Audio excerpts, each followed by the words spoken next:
منتخب المغرب.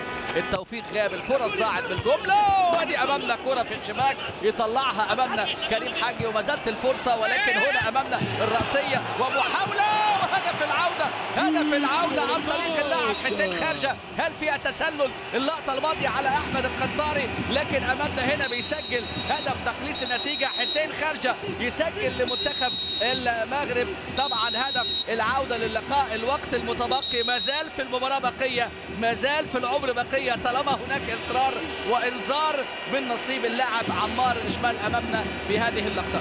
شوف الاعاده مره ثانيه، شوف الاعاده، هل في تسلل؟ هل في تسلل؟ في تسلل.